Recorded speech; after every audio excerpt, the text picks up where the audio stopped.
Good morning all. My name is Harry Brock, I should say. I work at the Guadalcanal Palm Oil Company, and we've been working in the region to look at economic and community development issues. We believe the key to the success of our company to date is based on constant communication with the communities in which we're working.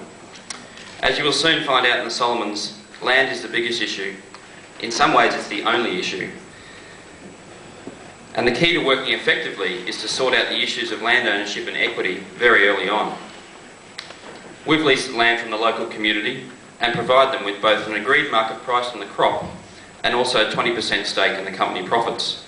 In order to manage the 20%, we've set up a committee of 10 representatives from the 5 villages involved. The committee is made up of 5 women and 5 men.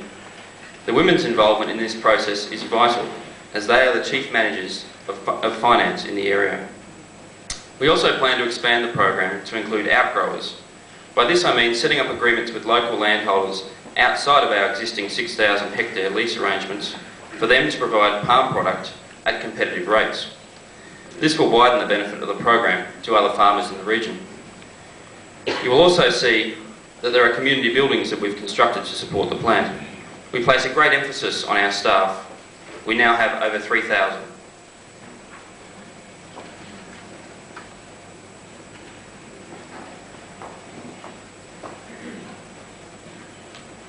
These discoveries, experienced firsthand by our group, reminded us of Oscar Wilde saying that the truth is never simple and always plural, somewhat quite different from what we had previously learned from the media. One essential part was missing in our preconception derived from the media: the human dimension, the resilience and faith of the people of the Solomon Islands. The discovery of these people reminded us of the complexity and dynamics of the challenge they are facing. Through our journey, we have come to learn that leadership is about trying to increase the size of the pie rather than fighting for it. It is not about servicing informal networks, enriching some and providing low-level services for others.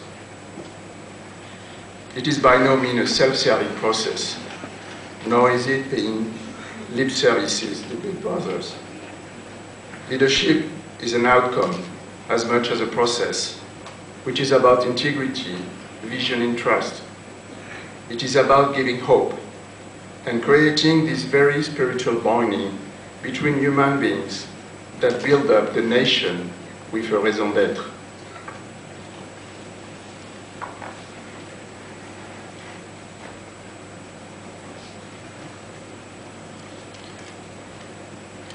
A leader is someone with a vision who motivates and enables people to move towards that vision. She or he is trustworthy, listens, and is able to communicate to all people and values their differences.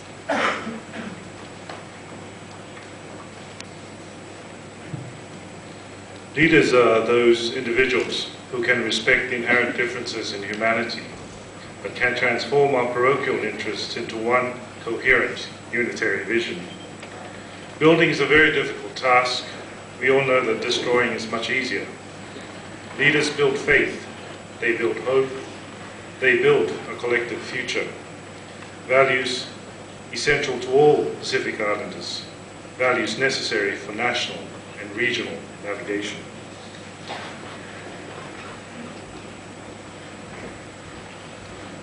YouTube kam long hale mi pla. Na you kam long hale mi pla. You pla kam long hale mi pla. These are the questions asked by the students of Don Bosco and the Community Youth, the Commonwealth Youth Program.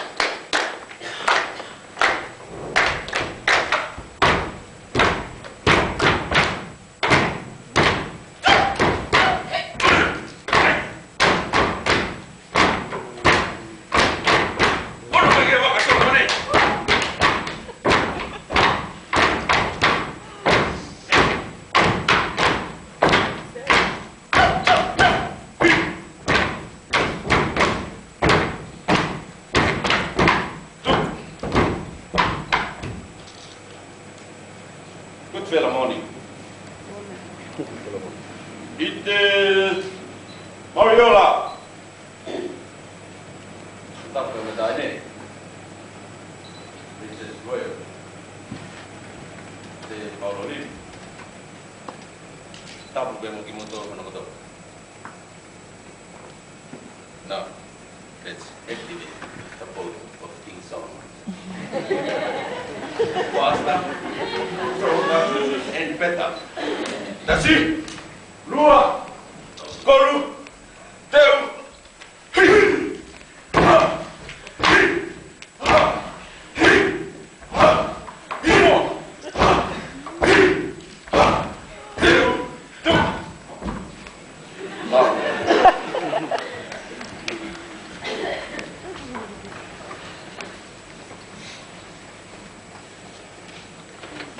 Nation building is placing appropriate institutions in place and putting the right people to lead the institutions. It is building national consensus towards the prosperity of the country and building local capacity to lead the country. To build a nation, you need a collective vision and people working together to navigate the future.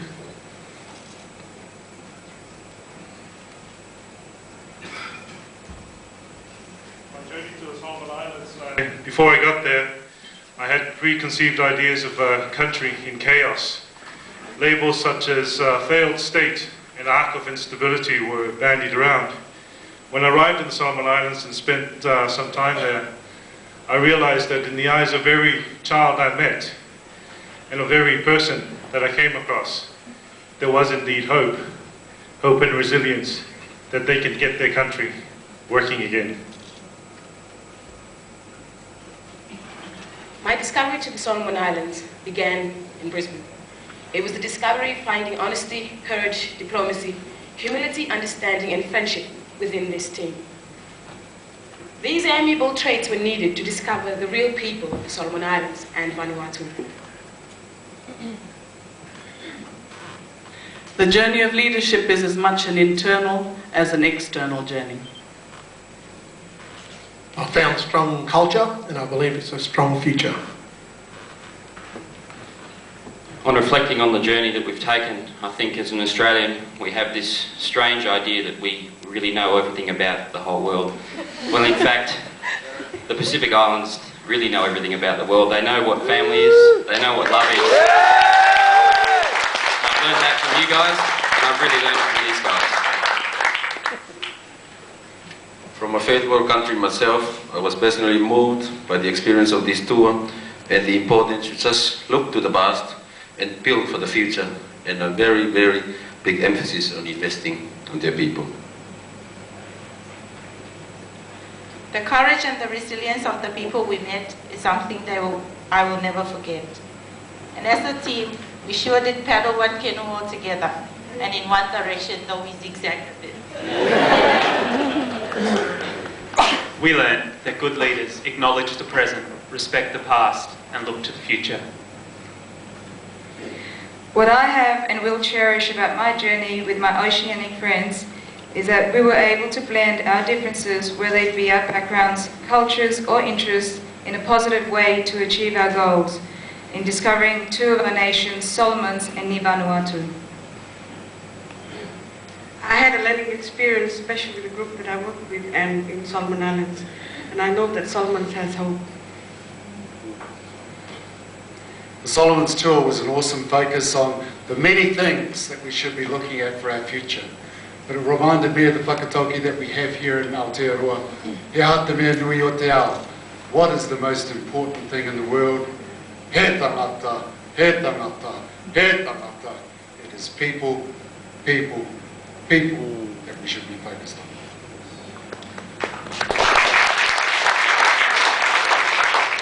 42% of the population in the Solomon Islands is under 14 years of age. Personally, I come up to learn that workers' mobility is a very important issue that should be addressed.